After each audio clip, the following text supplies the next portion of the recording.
budaya positif. Saya mengucapkan terima kasih kepada kepala sekolah yang telah memberikan izin, waktu dan tempat, serta Bapak Ibu guru yang telah berkenan hadir dan berpartisipasi dalam kegiatan aksi nyata diseminasi budaya positif yang diselenggarakan di SD Negeri 1 Jagoan.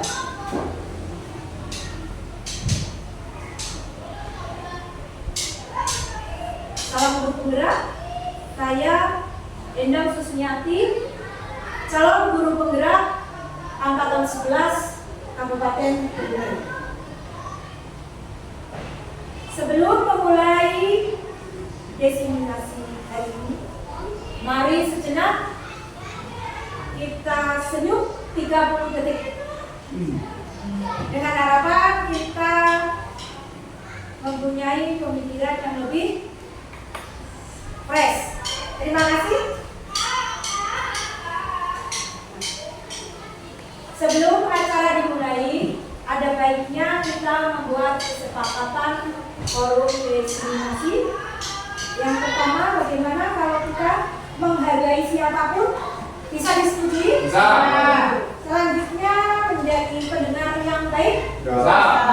Untuk berikutnya, mungkin ada pendapat?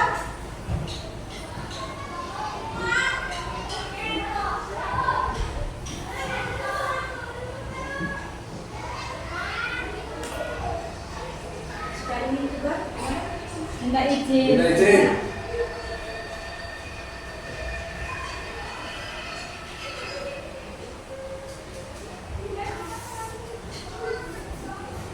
HP di silent. Oke.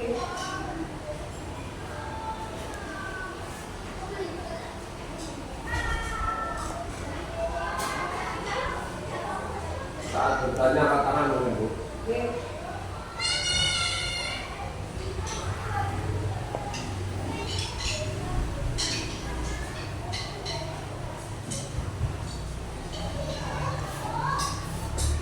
Ada lagi? Cukup?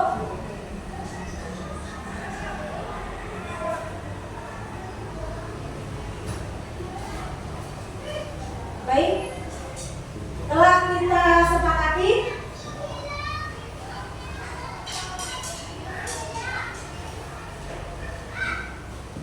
kesepakatan forum diskusi diseminasi. 1. Menghargai siapapun. 2. Menjadi pendengar yang baik.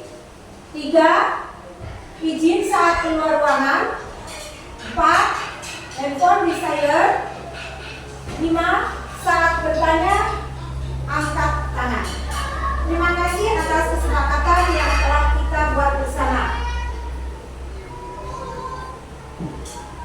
Selanjutnya, pada diseminasi budaya positif akan kami sampaikan bahwa seorang guru yang baik harus memiliki kemampuan dalam mewujudkan budaya positif di sekolah.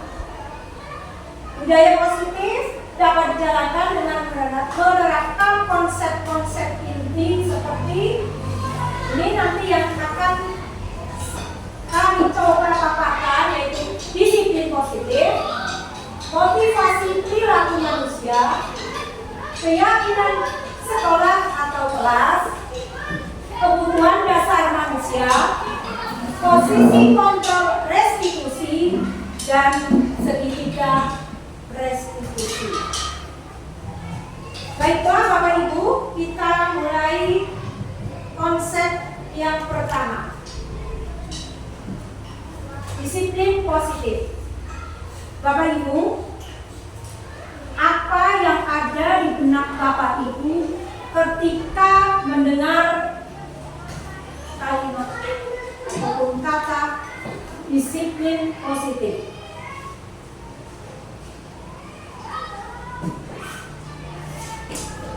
Pak Vero? Taat. Taat, ya. Bu Ani, pembiasaan yang baik. Bagus. Ibu Endah? melakukan suatu kegiatan yang bersifat positif. Baiklah, kita akan mengetahui apa disiplin positif menurut para ahli dari Dean Gossen, bahwa belajar disiplin ada belajar yang bermakna, mengontrol diri, dan bagaimana menguasai diri untuk memilih tindakan yang mengacu pada nilai-nilai yang kita hargai. Dari pendapat Ki Hajar Dewantara bahwa disiplin itu di mana ada kemerdekaan, di situ harus ada disiplin yang kuat. Sungguh disiplin itu bersifat self-disiplin, yaitu kita sendiri mewajibkan dengan sekeras-kerasnya. Dan peraturan yang sedemikian itu harus ada di dalam suasana yang merdeka. Artinya bahwa disiplin itu sebagai pendidik, tujuan kita adalah menciptakan anak-anak yang memiliki disiplin. Disiplin itu datangnya dari diri, sehingga mereka dapat memiliki disiplin positif yang lebih ke arah disiplin diri, yang dapat mengontrol diri dalam melakukan segala tindakan. Selain itu, disiplin juga dapat membuat murid memahami dan menyadari berdasarkan motivasi internal, bukan akibat paksaan, pujian, ataupun hukuman.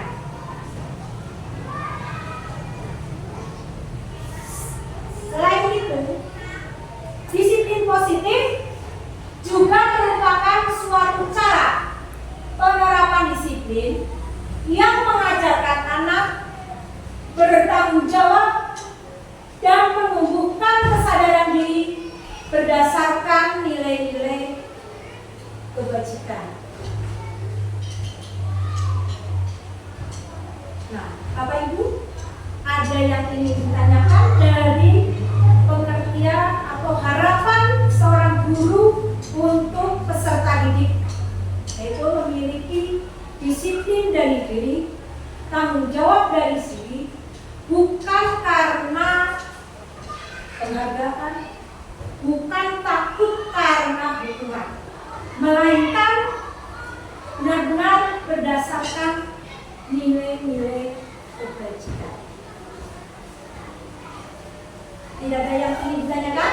Betul. Nah, apa itu nilai-nilai kebajikan?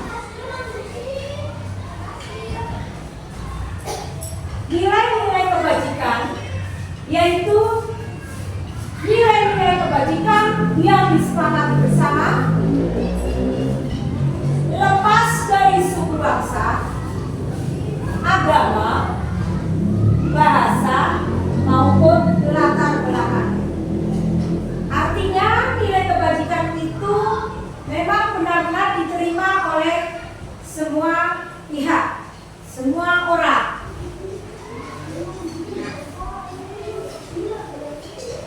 Salah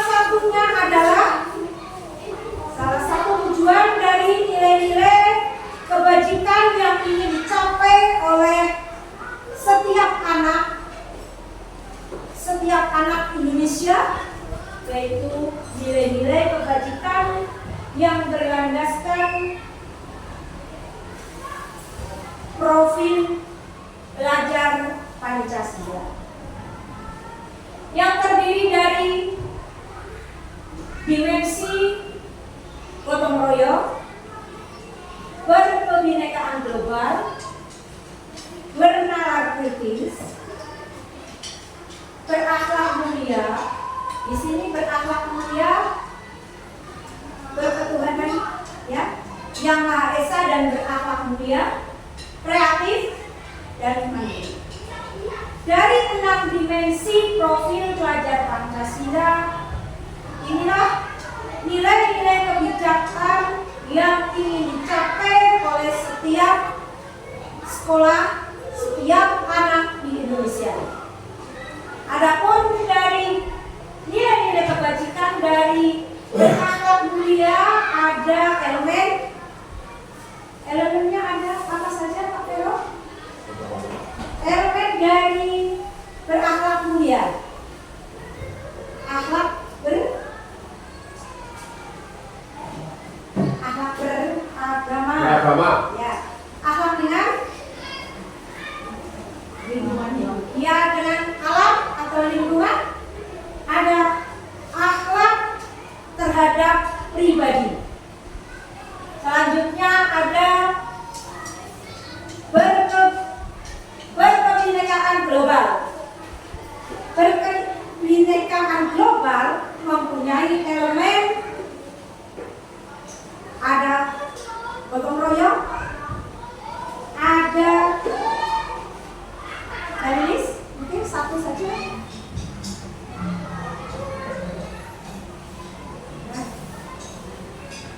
Yang setelah biasanya melakukan tindakan, anak akan melakukan evaluasi, ya,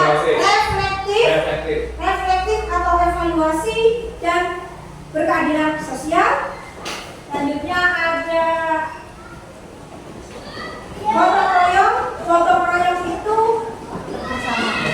kerjasama atau kolaborasi. Bagus, Pak Vero. Terus kalau ada yang sakit, itu kebijakannya adalah kepedulian atau empati. Selanjutnya ada dimensi mandiri. Di dalam dimensi mandiri ada elemen kebijakan, yaitu ada tentang kesadaran diri, mandiri, pemahaman terhadap kekuatan diri sendiri. Selanjutnya ada kreatif. Kreatif itu bisa menghasilkan gagasan yang original atau bisa menghasilkan sebuah karya. Inilah nilai-nilai kebijakan yang ingin dicapai anak Indonesia. Bapak Ibu, kita lanjutkan untuk materi yang berikutnya, yaitu motivasi perilaku manusia. Bapak Ibu yang berbahagia, pernahkah Bapak Ibu melakukan sebuah tindakan karena ingin mendapat senyuman? Bagaimana, Lilis? Pernah? Pernah. Bagaimana ketika, apakah Ibu pernah melakukan suatu tindakan karena ingin mendapat hadiah, Bu? Pernah, terima kasih. Nah, ternyata untuk melakukan sebuah tindakan kita oh ya, terima kasih.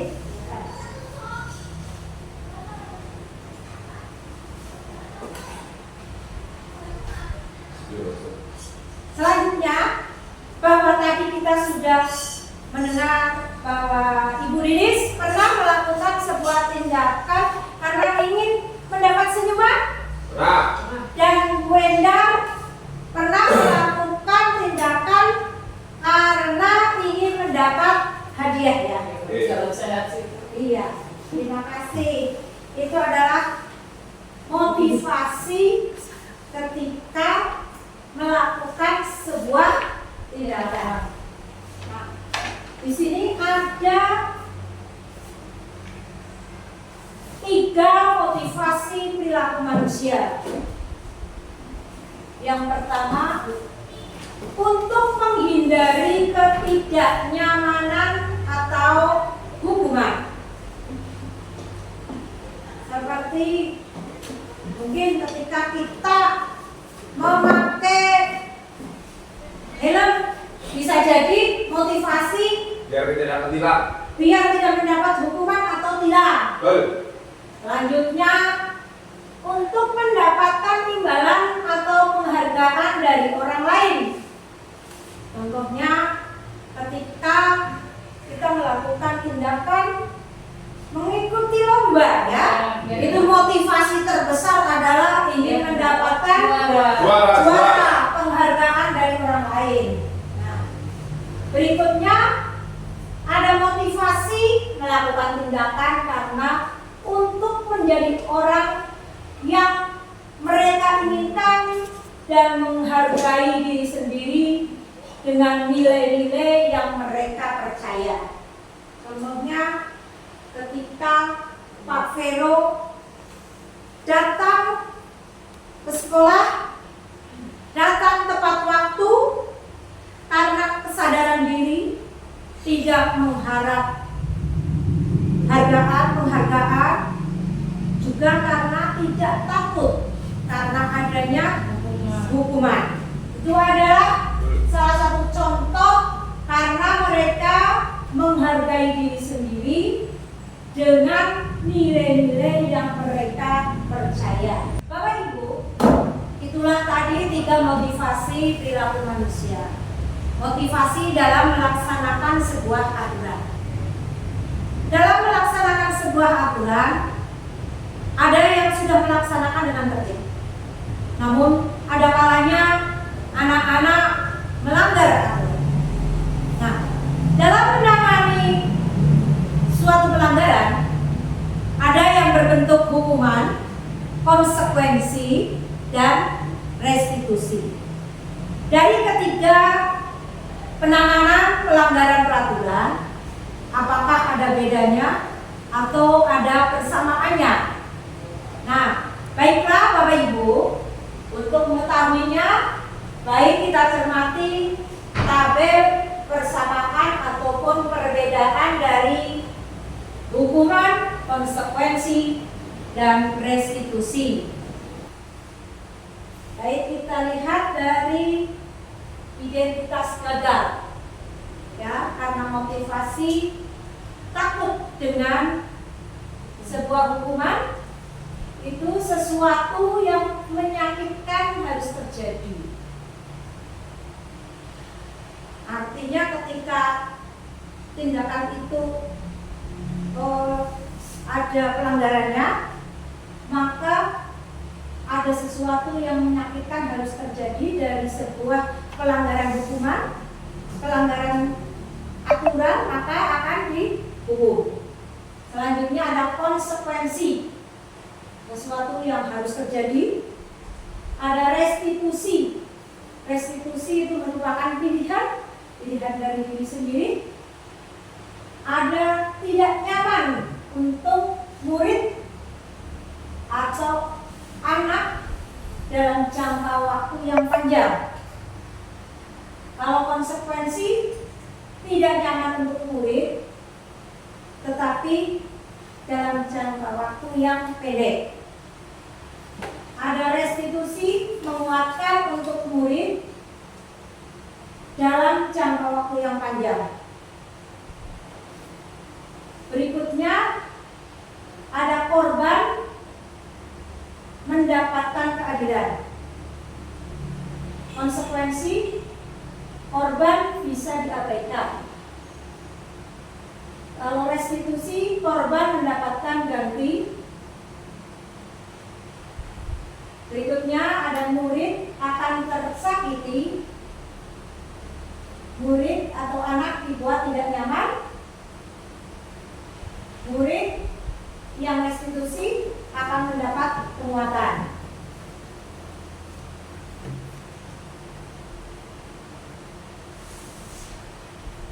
Nah, dari hukuman itu mengakibatkan ada perilaku pasif agresif yang meningkat.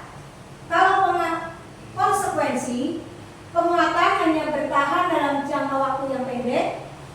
Kalau restitusi, masalah akan terpecahkan. Selanjutnya, sistem tidak akan berjalan bila murid tidak takut. Konsekuensi memerlukan monitoring dan supervisi terus-menerus dari guru. Dan restitusi Murid belajar bertanggung jawab untuk perilakunya.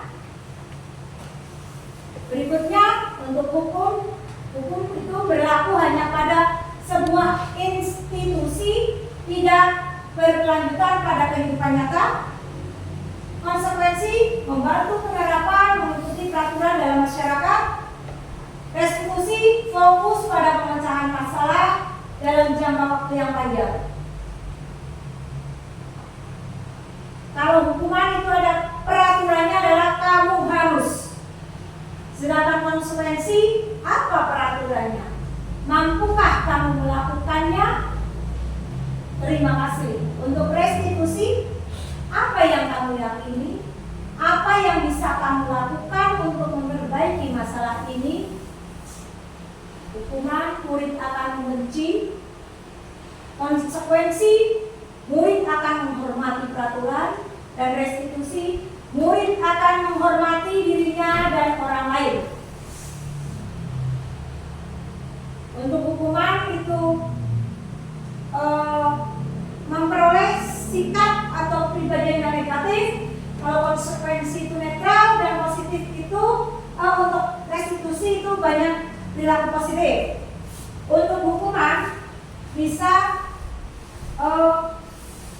kata atau aturannya, kata-katanya awas kalau dilakukan lagi ya, nanti awas kamu. Konsekuensi, lakukan apa yang saya katakan.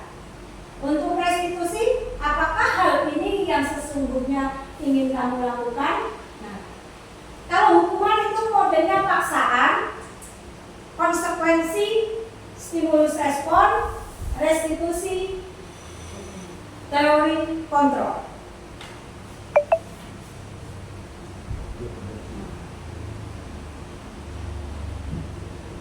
Sekarang mari kita mencoba untuk menjawab pernyataan berikut.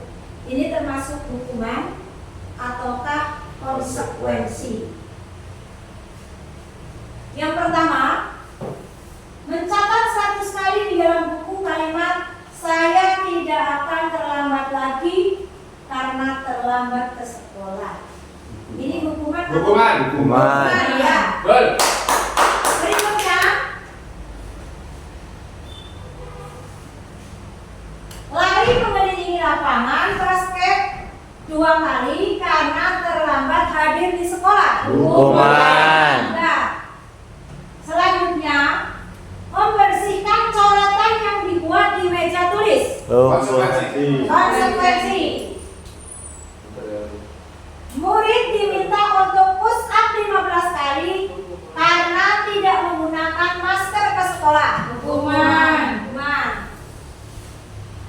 Menggantikan kertas tugas teman yang telah dicoret-coret. Konsekuensi.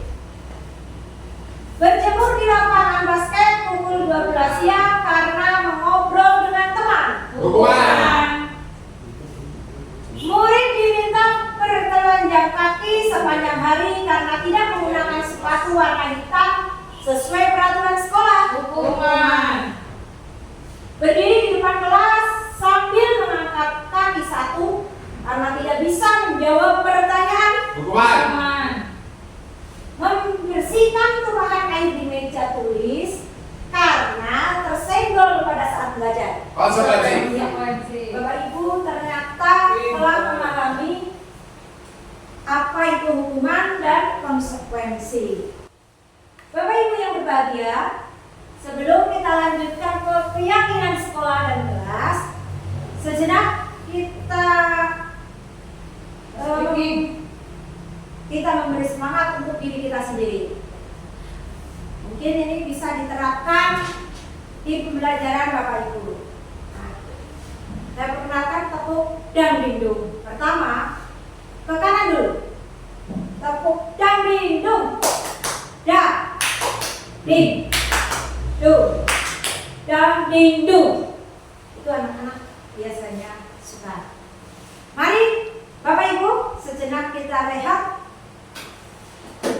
Bisa berdiri? Dah.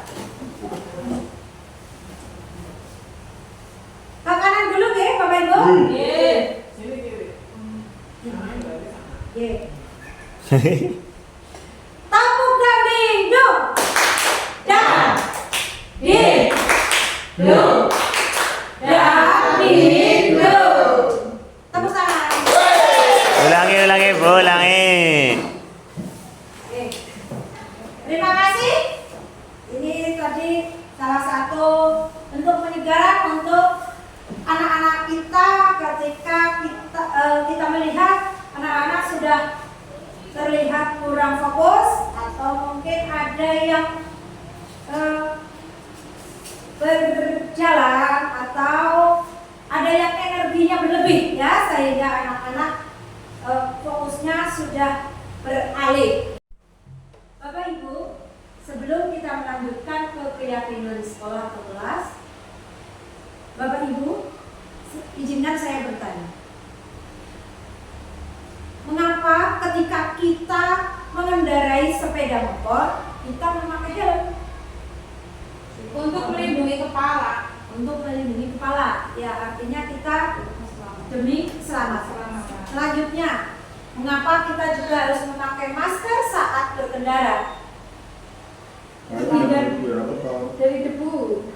Ya, agar debu tidak masuk ke tubuh kita. Artinya itu berhubungan dengan keselamatan. Ya, Bapak Ibu, tadi tentang keselamatan dan kesehatan, itulah yang kita namakan tentang keyakinan. Artinya setiap orang bisa menerima bahwa itu adalah berhubungan dengan kesehatan dan keselamatan. Bapak Ibu, untuk memahami keyakinan atau keyakinan sekolah atau kelas, mungkin kita selama ini sudah membuat tentang kesepakatan kelas atau peraturan kelas, ya. Nah, di sini apakah mungkin Bapak Ibu ada yang mengetahui apa perbedaan keyakinan kelas dengan peraturan kelas? Ada yang sudah tahu? Pak Vero sudah tahu? Bu Ani? Belum juga. Oke. Kalau keyakinan sekolah itu bersifat adalah dari memaksa, ada pemaksa ya. Kalau keyakinan kelas itu adalah kesepakatan bersama dan bahasanya yang digunakan adalah bahasa positif. Oh, ya. Keyakinan kelas disusun bersama. Sedangkan peraturan kelas boleh jadi tidak semuanya ya. Ya. Itu sudah dibuat oleh Bapak Ibu guru, anak tinggal melaksanakan. Itu peraturan. Ya, belum tentu apa yang kita buat sesuai dengan keyakinan anak-anak. Nah, dalam menyusun sebuah keyakinan sekolah atau kelas itu ada susunannya nih. Keyakinan kelas bersifat lebih abstrak daripada peraturan yang lebih rinci dan konkret. Keyakinan kelas berupa pernyataan-pernyataan universal. Pernyataan keyakinan kelas senantiasa dibuat dalam bentuk positif. Keyakinan kelas hendaknya tidak terlalu banyak sehingga mudah diingat dan dipahami oleh semua warga kelas. Keyakinan kelas sebaiknya sesuai yang dapat diterapkan di lingkungan kelas. Semua warga kelas hendaknya ikut berkontribusi dalam pembuatan keyakinan kelas melalui kegiatan curah pendapat. Selanjutnya, bersedia meninjau kembali keyakinan kelas dari waktu ke waktu. Nah, jadi ketika prosedur pembuatan keyakinan kelas dimulai dari diskusi bersama bersama. Anak-anak menuliskan, mulailah dari kata-kata peraturan kelas. Anak-anak menuliskan gagasan mereka tentang aturan di kelas. Terus bisa nanti ditempel. Setelah itu dari peraturan-peraturan kelas kita sebagai guru membimbing, menuntun untuk merubah dari, kadang kalau peraturan itu masih menggunakan kalimat yang memaksa. Nah, nanti kita ganti dengan kalimat positif. Setelah tersusun kalimat positif, nanti kita bisa memilih. Ada yang sama, nanti kita kelompokkan kepada keyakinan kelas. Untuk memahami sebelum kita praktik tentang penyusunan keyakinan kelas, mari kita memahami apakah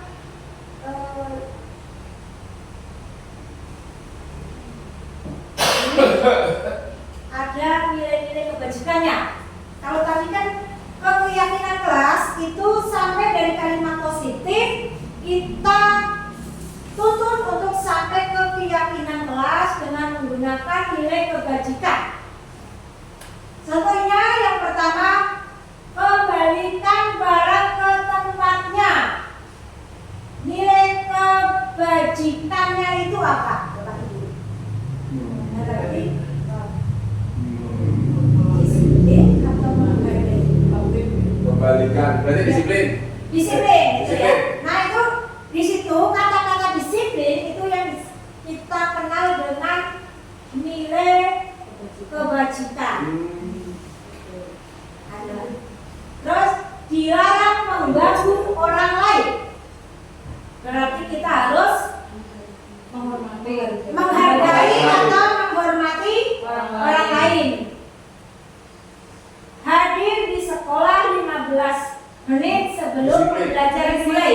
Disiplin. Itu sama dengan kembalikan barang ke tempatnya.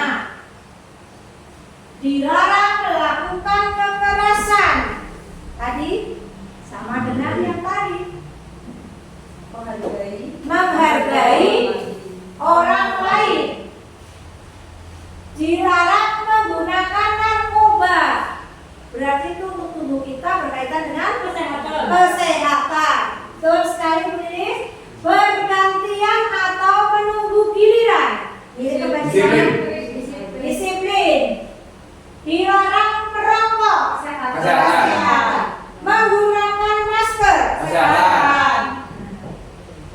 Itu adalah nilai-nilai kebajikan yang kita yakini semua orang setuju ya, bahwa merokok itu mengganggu kesehatan. Semua orang mengakui ya. Itu yang disebut dengan nilai-nilai kebajikan universal. Artinya semua orang bisa menerima dari golongan manapun. Kalau memakai helm berarti nilai kebajikannya disiplin dan keselamatan. Nah itu nilai-nilai kebajikan secara universal. Baik Bapak Ibu, mari kita memperagakan bagaimana kita membuat keyakinan kelas. Dimulai dari yang pertama, kita diskusi dengan murid-murid kita. Murid-murid untuk menuliskan aturan-aturan yang kita buat, yang ingin kita buat di kelas kita. Mohon bantuannya Bapak Ibu bisa menuliskan ya. Iya, peraturan menggunakan protokol tadi. Berarti yang peraturan kelas ya? Peraturan apa?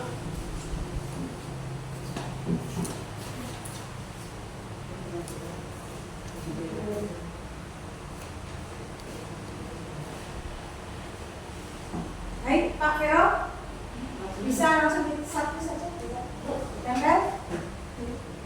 Gitu ya, Bu? Oke.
Terima kasih. Mari kita lihat tentang peraturan kelas. Langsung dua saja ya. Kita bacakan. Dilarang tidur di kelas. Kalau kita ganti dengan kalimat positifnya,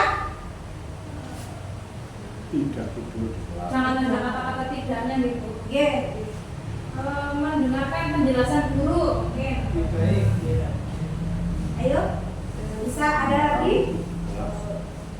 Dilarang tidur di Tidak kelas. boleh ada kata-kata itu loh Pak. Tidak boleh ada kata tidak boleh, dilarang kayak gitu.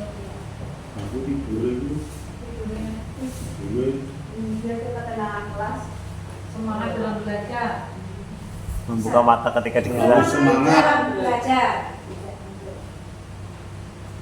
Berikutnya, jika piket harus datang lebih awal. Berarti Datang lebih awal ketika. Datang lebih awal. datang ke sekolah lebih Awal. Ya. Datang ke sekolah lebih awal. Tepat waktu atau gitu? Ya. Datang ke sekolah Karena piket. oh ya, Di awal. lebih awal. Ini ya, Bu. Oke. Ada kalimat piket. Tidak usah tidak awal. Datang lebih awal. Datang ke sekolah lebih awal.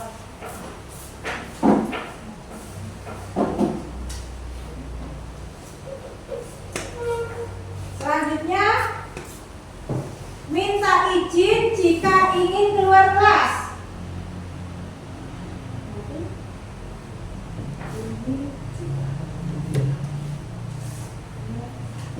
Berarti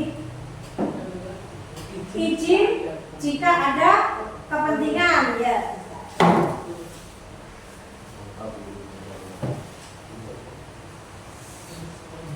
Ini selanjutnya tidak makan saat pelajaran berlangsung. Berarti Makan saat istirahat apa ya bisa. Berarti tepat Dan tepat waktu. disiplin waktu. Oh iya, bisa. Disiplin waktu. Makan hanya saat istirahat gitu ya. Tidak langsung bayar makan.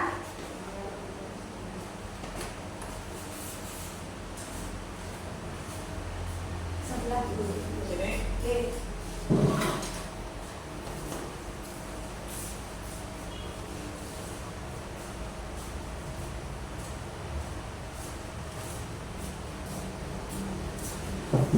Dilarang berkata kotor dan kasar. Menggunakan kata-kata yang baik. Ya, menggunakan kata-kata yang Dan baik. sopan. Menggunakan kata-kata yang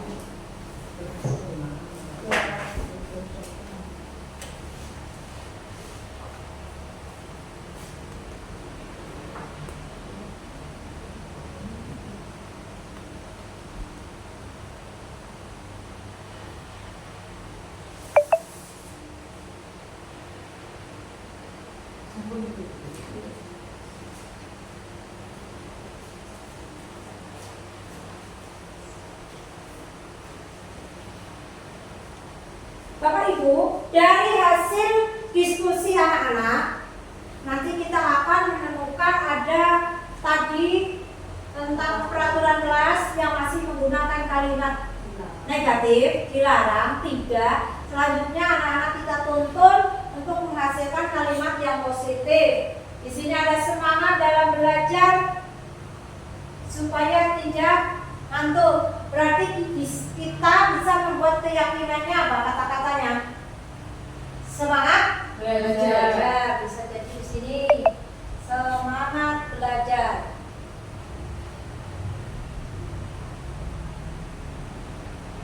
Berikutnya, datang ke sekolah lebih awal.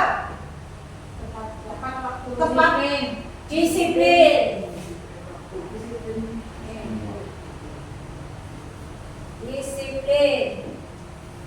Izin jika ada kepentingan. Itu masuk dengan disiplin. Disiplin. Makan hanya saat istirahat. Disiplin. Menggunakan kata-kata yang baik berarti sopan atau sopan santun ya. Sopan santun. Dari peraturan kelas, kalimat yang positif, kita akan menghasilkan keyakinan kelas. Nah, dari situ kan nanti pada saat kalimat-kalimat positif nanti akan terkelompokkan menjadi keyakinan kelas. Ini dan bekerja sama, bersikap baik, ramah dan santun. Dari keyakinan kelas dapat kita lihat tidak ada kata-kata negatif, lebih kepada kata-kata positif yang sifatnya memberi motivasi. Jadi kita di sini memberikan motivasi kepada anak untuk melakukan sebuah tindakan perbuatan yang positif. Dimulai dari keyakinannya bahwa kalimat-kalimatnya sudah memotivasi anak. Bapak Ibu, kita lanjutkan materi berikutnya yaitu kebutuhan dasar manusia. Bapak Ibu, bahwa anak didik kita pernah melakukan suatu pelanggaran, ya, pelanggaran terhadap aturan yang ada di sekolah. Nah, pada dasarnya bahwa ketika anak melakukan sebuah pelanggaran, sebetulnya ada kebutuhan dasar dari anak tersebut yang tidak terpenuhi. Ini kita garis bawahi bersama, ya. Ketika seorang murid melakukan suatu perbuatan yang bertentangan dengan nilai-nilai kebajikan atau peraturan yang ada, itu sebenarnya karena mereka gagal memenuhi kebutuhan dasar. Ada kebutuhan dasar yang tidak terpenuhi. Mari kita lihat Bapak Ibu, apa saja kebutuhan dasar manusia. Menurut William Gosden, ada 5 kebutuhan dasar manusia. Yang pertama, bertahan hidup atau survival, kasih sayang dan merasa diterima, penguasaan, kebebasan dan kesenangan. Mari kita cermati. Kita ada studi kasus. Ibu Ulfa, guru wali kelas 2, sedang bingung menghadapi ulah salah satu murid di kelasnya, Tommy. Beberapa anak telah mengeluhkan Tommy yang seringkali meminta bekal makan siang mereka dengan paksa. Jika Anda menghadapi situasi seperti Ibu Ulfa, apa yang akan Anda lakukan? Menurut Anda, kira-kira apa alasan Doni melakukan hal itu? Tommy, ya maaf ya. Kira-kira apa? Karena kami tidak dibawakan bekal dari orang tua. Ya, Bisa jadi Tommy tidak dibawakan bekal. Berikutnya, Tommy kurang mendapat perhatian dan kasih sayang dari orang tua. Bisa jadi menurut Pak Hasto, Kami anak yang memang dari keluarga tidak mampu. ya bisa jadi karena Tommy berasal dari keluarga yang kurang mampu sehingga untuk kebutuhan makannya masih kurang. Nah, Bapak Ibu, bisa jadi jawaban Tommy akan bermacam-macam. Kita akan mengetahuinya manakala kita menanyakan kasus apabila kita mengalaminya, kita menanyakan langsung kepada anak tersebut. Kebutuhan apa yang dia belum terpenuhi? Bisa jadi Tommy akan menjawab dengan karena saya lapar. Orang tua saya tidak membawakan bekal. Artinya kan dia kebutuhannya makan. Iya. Itu adalah kebutuhan dasar untuk bertahan hidup. Jadi karena kebutuhannya tidak dipenuhi karena tidak membawa makanan. Bisa jadi jawaban Tommy akan mengatakan karena merasa senang temannya jadi memperhatikan dia, karena dia kan berebut punya teman-teman, teman-temannya jadi memperhatikan, fokus kepada Tommy. Maka pada dasarnya Tommy kebutuhan dasarnya yang belum terpenuhi adalah kasih sayang dan rasa diterima. Untuk alternatif jawaban Tommy yang ketiga, bisa jadi Tommy akan menjawab karena temannya jadi takut dengan dia dan menuruti keinginannya. Artinya dia menjadi yang ditakuti, ya. Keinginan Tommy menjadi penguasa, artinya kebutuhannya pengen kekuasaan. Anak-anak jadi takut dan nurut kepada Tommy. Bisa jadi Tommy akan menjawab karena makanan yang dibawakan oleh orang tuanya itu saja, macamnya hanya itu, artinya dia merasa bosan. Tommy membutuhkan kebebasan, keanekaragaman makanan. Itu kebutuhan akan kebebasan Tommy tidak terpenuhi. Atau dapat juga Tommy memberikan alasan karena iseng saja, menikmati ketika temannya disakiti. Kalau bahasanya SMS ya, senang melihat teman sakit. Nah itu Tommy kebutuhannya adalah hanya kesenangan.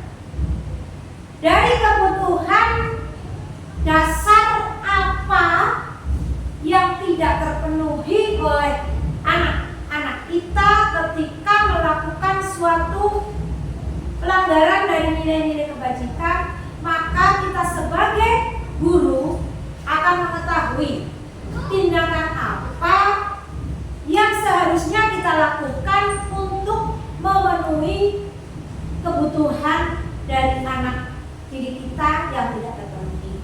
Nah, disinilah kita akan melakukan tindakan, ya.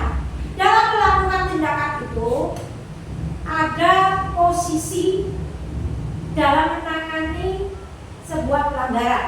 Itu namanya posisi kontrol restitusi. Bapak Ibu yang berbahagia, nah, dari materi yang sebelumnya tentang kebutuhan dasar manusia ketika anak melakukan sebuah pelanggaran, kita sudah mengetahui kebutuhan dasar apa yang tidak terpenuhi. bagaimana cara memenuhi kebutuhan yang tidak terpenuhi. Nah, di sini kita ada posisi kontrol restitusi. Posisi kontrol restitusi itu artinya dalam menangani pemenuhan kebutuhan anak itu, caranya itu bagaimana? Ada 5 posisi kontrol. Ada penghukum, pembuat rasa bersalah, ada teman, ada pengamat, dan yang terakhir ada manajer. Baik Bapak Ibu, untuk memberi pemahaman tentang posisi kontrol, mari kita saksikan sebuah video.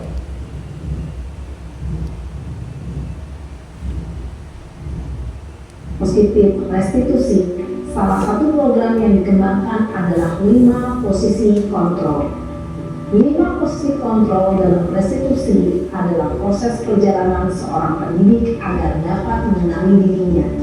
Pada video kali ini, kita akan membahas tentang 5 posisi kontrol yang dikembangkan oleh Diane Goshen dan contoh penerapannya.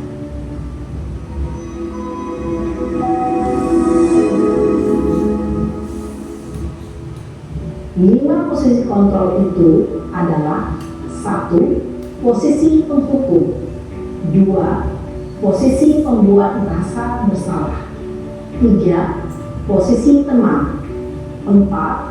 Posisi pemantau atau monitor, dan 5. Posisi manajer. Untuk lebih memahami kelima posisi tersebut, mari kita saksikan kasus Naren yang terlambat hadir 20 menit di sekolah dan melihat bagaimana kelima posisi kontrol dalam menghadapi masalah tersebut.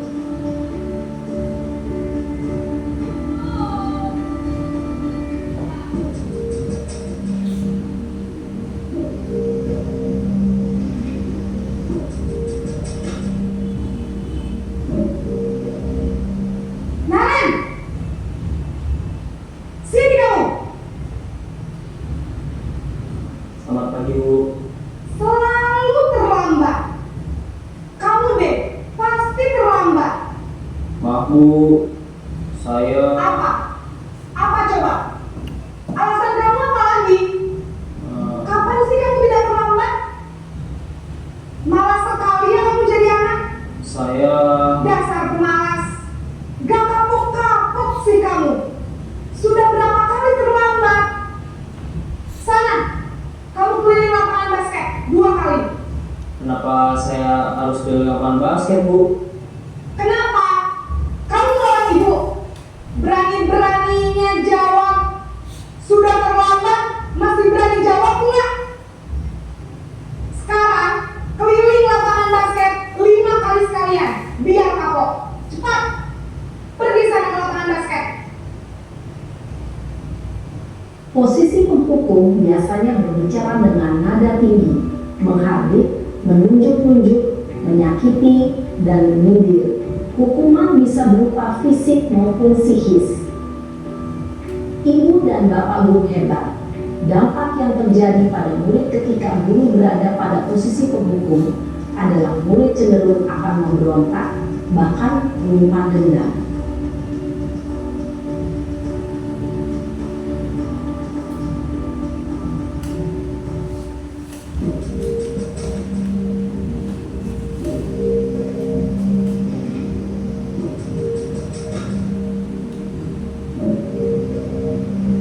Naren,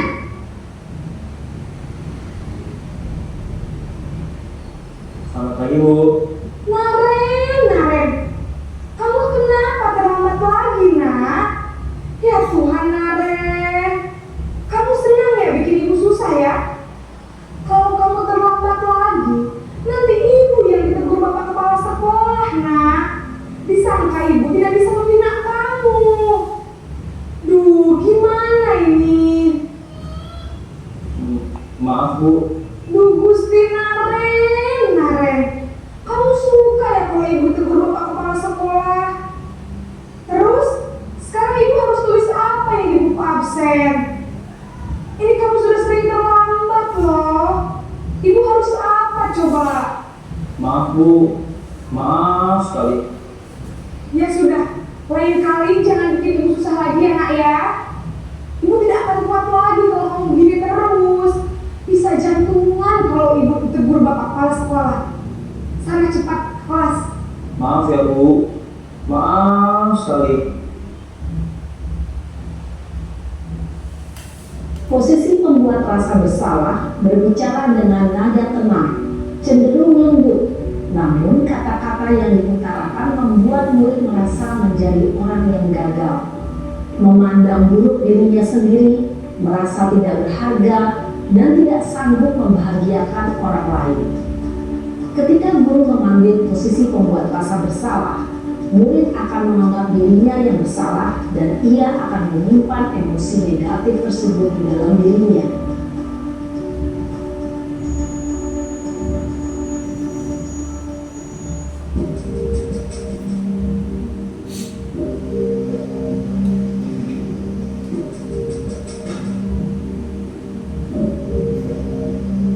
Naren!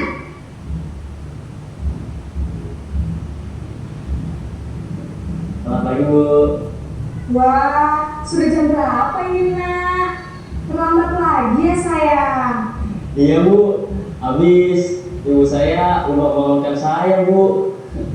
Kamu malah menyalahkan ibu kamu. Kamu bukannya anak yang larinya paling kencang. Kok terlambat sih? Iya Bu, saya memang terlambat bangun tadi. Jadi biarpun saya lari kencang, tetap gak kekejar Bu. Ya sudah sana. Nanti lain kali larinya lebih kencang lagi ya. Biar gak terlambat lagi. Bikin senang ibu. Demi ibu. Bisa kan? Bisa Bu. Ya sudah sana masuk kelas. Ibu beresin urusan absen kamu. Kamu ini ada-ada saja. Dalam posisi teman, guru berbicara dengan nada suara ramah, akrab, cenderung bersenda gurau untuk menjaga suasana tetap santai. Murid akan merasa senang, aman, dan akrab dengan guru. Identitas yang tercipta adalah identitas sukses atau berhasil. Namun, perlu diingat, karena ini masih dorongan eksternal, maka ada faktor ketergantungan dari murid kepada orang tertentu. Di sini, guru absennya, sehingga di lain waktu, murid bisa berperilaku baik, namun hanya kepada orang-orang tertentu saja.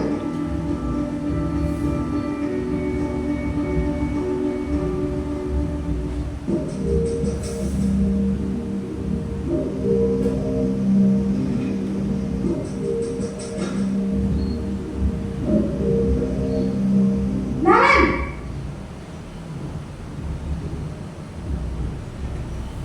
Selamat pagi Bu.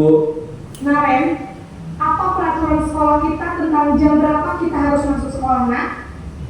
Kita harus di sekolah jam 7 Bu. Iya betul, sekarang sudah jam 7.20. Naren sudah tahu konsekuensinya jika terlambat hadir. Paham Bu. Saya harus tinggal kelas pas jam istirahat selama 20 menit. Iya benar, konsekuensinya demikian. Jadi nanti jam 9.30 pas istirahat, kamu harus tinggal di kelas, kerjakan tugas tambahan untuk ketertinggalan kamu, ya? Baik Bu. Posisi pemantau mengandalkan penghitungan atau data untuk mengontrol murid. Guru mengarahkan murid berdasarkan peraturan dan konsekuensi. Seorang pemantau menunjukkan bahasa tubuh dan ekspresi wajah yang datar dan cenderung formal.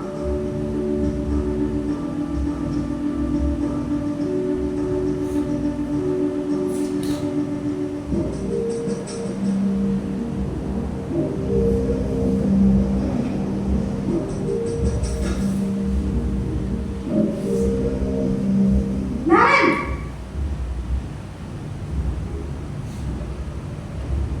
Selamat pagi Bu. Selamat pagi Naren. Maaf Bu, saya terlambat. Iya, sekolah masuknya jam 7, sekarang sudah jam 7.20. Jadi sekarang bagaimana ini Naren? Maaf Bu, saya lupa setel alarm saya semalam. Baiklah, menurut kamu, keyakinan sekolah yang mana yang perlu kamu tingkatkan? menghargai diri sendiri dan orang lain mungkin ya Bu. Setuju. Jadi, apakah Naren meyakini prinsip saling menghormati tersebut? Iya Bu, saya meyakininya. Apakah Naren bersedia memperbaiki masalah keterlambatan ini? Bersedia Bu. Bagaimana kamu akan perbaiki masalah keterlambatan ini? Saya akan coba untuk tidak lupa menyetel alarm saya Bu. Baik, kalau Naren lupa menyetel alarm di rumah, ada orang yang kira-kira bisa bantu mengingatkan tidak? Ada Bu, kakak saya, Kak Emma. Ada lagi selain Kak Emma? Selain Kak Emma, ada ibu saya. Baik, jadi yang mengingatkan Naren adalah Kak Emma dan ibu kamu ya? Kira-kira akan mulai setel alarm kapan nih Naren? Setelah pulang sekolah, akan segera saya lakukan. Baik, jadi Naren akan setel alarm untuk bangun besok pagi dan akan diingatkan oleh kakak dan ibunda Naren ya. Ada lagi yang mungkin perlu dilakukan Naren agar tidak terlambat bangun lagi? Tidak ada Bu. Baik Naren, terima kasih untuk kerjasama kamu. Sekarang kamu perlu kembali ke kelas untuk belajar. Baik Bu, terima kasih.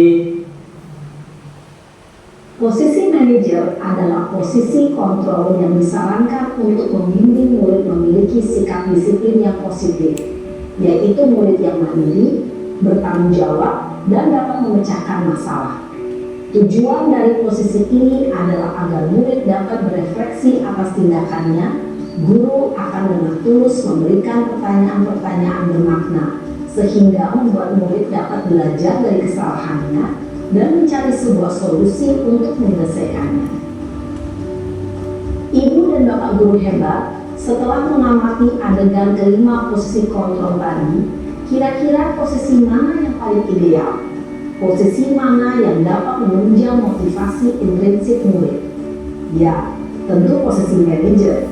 Posisi ini memang posisi ideal yang ingin dituju setiap pendidik. Pada posisi inilah, guru dapat menerapkan disiplin positif yang berpihak pada murid, yang memerdekakan murid. Perjalanan seorang pendidik tentunya tidak mudah untuk sampai pada posisi seorang manajer. Namun, tujuan kita pasti, yaitu menciptakan murid-murid yang mandiri, merdeka, dan bertanggung jawab. Semoga penggambaran 5 posisi kontrol yang telah diperlihatkan ini dapat menjadi ajang refleksi bagi kita semua, agar dapat terus mengasah dan menerapkan disiplin positif yang memerdekakan murid. Mari terus berlatih dan bersemangat. Selamat menerapkan. Salam dan bahagia, Ibu dan Bapak guru hebat.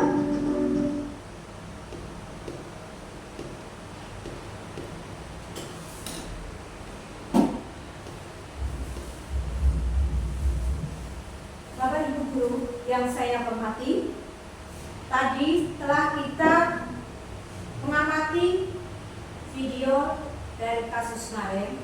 Ternyata ada 5 posisi kontrol restitusi, yaitu guru sebagai penghukum, guru sebagai pembuat merasa bersalah, guru sebagai teman, guru sebagai pemantau, dan guru sebagai manajer. Dari kasus Naren dapat kita ambil pelajaran bahwa kita sebagai pendidik disarankan untuk menjadi posisi manajer ketika kita menghadapi permasalahan yang ada pada anak didik kita, dengan tujuan agar anak dapat dengan kesadaran diri memperbaiki kesalahan, sehingga anak dapat memperoleh atau dapat memperoleh perilaku yang lebih kuat, perilaku positif yang lebih kuat. Bapak Ibu guru hebat, dari kasus Naren kita sudah belajar untuk memposisikan pendidik sebagai dalam posisi manajer ketika menghadapi sebuah permasalahan. Nah, di sini ada namanya segitiga restitusi. Apa itu segitiga restitusi? Segitiga restitusi adalah posisi bagaimana kita mengambil tindakan atau memperbaiki tindakan anak ketika melakukan sebuah kesalahan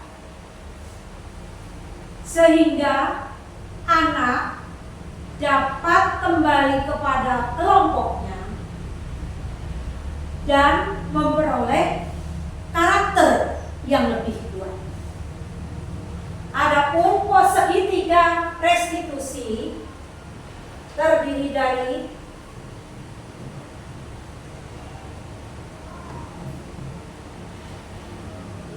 ada tahapan dalam segitiga restitusi, yaitu menstabilkan identitas, validasi tindakan yang salah, dan menanyakan keyakinan. Tahapan dari menstabilkan permasalahan pada dasarnya itu berdasarkan prinsip bahwa berbuat salah adalah suatu pembelajaran. Menggeser identitas gagal ke identitas sukses.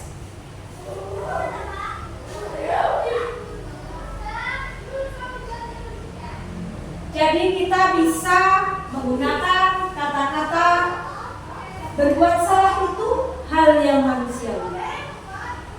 Tidak ada manusia yang sempurna. Kita pasti bisa menyelesaikan permasalahan ini. Bapak Ibu tidak tertarik untuk mencari tahu siapa yang benar, siapa yang salah. Bapak Ibu tertarik untuk menyelesaikan masalah. Kalau kamu menyalahkan dirimu sendiri terus-menerus, apakah kamu bersikap baik pada dirimu sendiri? Itu pada tindakan menstabilkan identitas. Selanjutnya adalah validasi tindakan yang salah. Validasi tindakan yang salah itu berdasarkan prinsip setiap perilaku berupaya memenuhi kebutuhan tertentu. Kebutuhan yang tidak terpenuhi ya. Guru akan menggeser dari stimulus respon menjadi proaktif. Menggali dan mengetahui kebutuhan murid akan memperbaiki hubungan. Selanjutnya tahapan segitiga restitusi yaitu menanyakan keyakinan.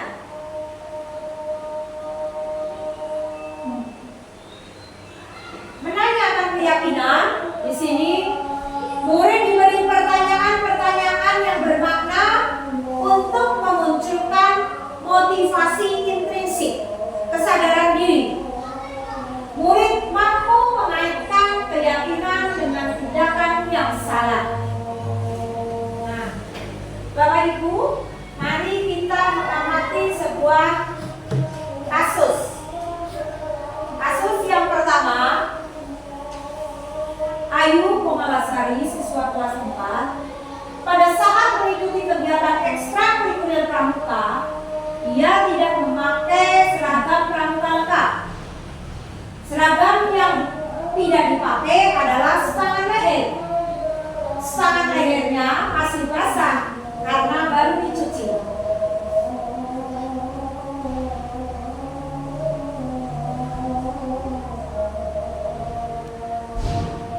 Assalamualaikum Ayu. Waalaikumsalam Bunda. Ayu, Ibu perhatikan tadi ketika akan mengikuti upacara latihan pramuka, Ibu lihat seragam pramukamu ada yang kurang. Benar Bu, saya belum memakai seragam leher. Oh Ayu, Bu Guru juga pernah melakukan hal yang sama. Bu Guru percaya kamu mempunyai alasan mengapa kamu tidak memakai seragam leher. Maaf Bu, seragam leher saya masih basah Bu. Ayu, tahukah kamu bahwa memakai baju seragam lengkap adalah salah satu tindakan disiplin menaati peraturan di sekolah kita? Ya Bu, saya mengenal keyakinan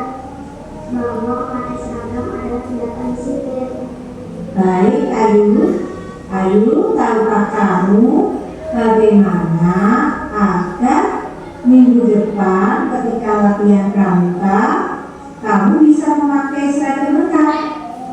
Tahu Bu, Caranya bagaimana? saya akan mengikuti setengah leher tidak mendekati hari latihan pramuka. Ya, terus? Setelah latihan pramuka, saya langsung cuci Bu.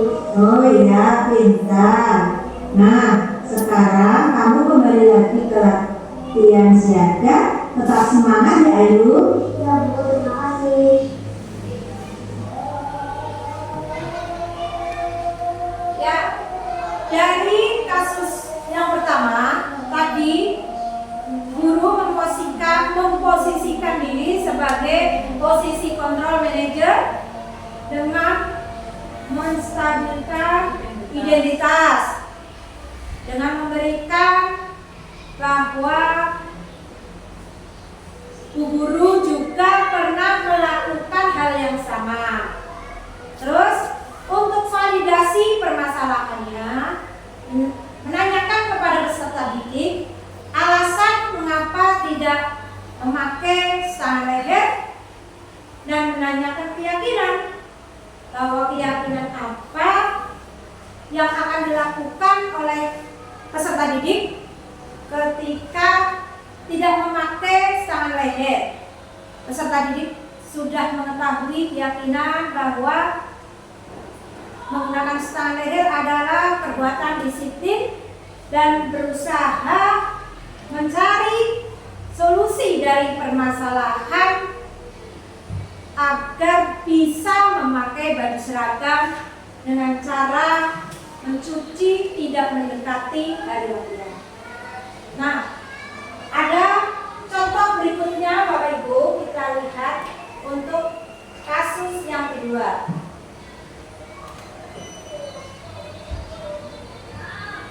Dahlia dibully temannya dengan mengejek bahwa ayahnya bekerja sebagai tukang becak.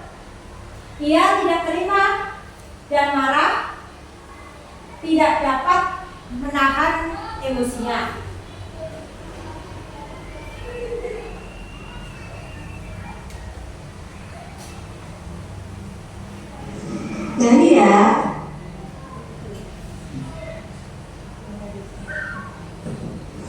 Jadi ya, hari ini Bu Guru menerima laporan dari Yunus, ketua kelas. Katanya kamu habis bertengkar dengan Dino. Iya Bu, Mengapa bertengkar?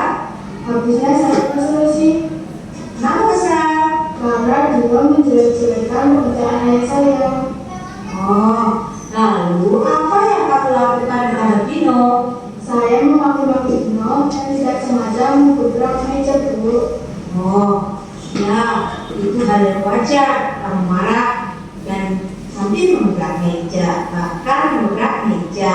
Nah, kamu tentu punya alasannya mengapa kamu melakukan hal tersebut. Karena Dino menjelek-jelekan pekerjaan ayah saya. Padahal ayah saya sudah membagi tulang untuk keluarga kami. Ya, kamu tentu marah dan besar karena orang tuamu yang kamu hormati diejek oleh temanmu. Bu Guru juga mengapresiasi tindakanmu. Kamu tidak berbuat yang lebih buruk dari itu. Contohnya, kamu tidak memukul Dino. Nah, mari kita pikirkan apakah tindakanmu marah dan menggebrak meja sesuai dengan keyakinan kelas kita? Tidak Bu, Nah, lalu keyakinan apa yang telah kamu sadar atau tidak kamu lakukan? menghargai teman saya Bu. Nah, bagaimana? Apakah kamu mau memperbaiki perbuatan ini? Mau Bu, Nah, menurut kamu keyakinan apa yang bisa kamu lakukan untuk memperbaiki tindakan kamu saat kamu marah? saya akan menahan amarah saya Bu. Selain menahan amarah, apa yang kamu lakukan jika kamu dibully? Saya akan lapor kepada wali kelas saya Bu. Ya, bagus. Tindakan yang kamu lakukan adalah tepat.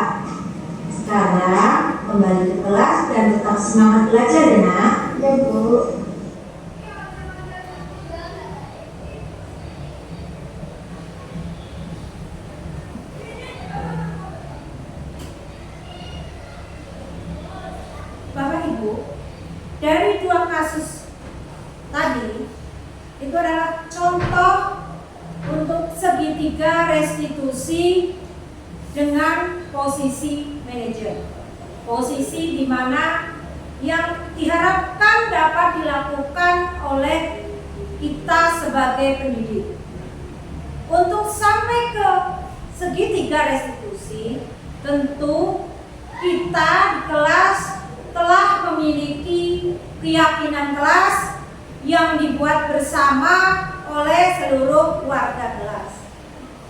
Semoga Bapak Ibu dapat menerapkan segitiga restitusi terhadap murid-murid Bapak Ibu sehingga murid-murid kita dapat melakukan sebuah tindakan karena alasan yang kuat dari dalam diri sendiri, yaitu alasan intrinsik, sehingga anak-anak dapat memiliki budi pekerti yang luhur.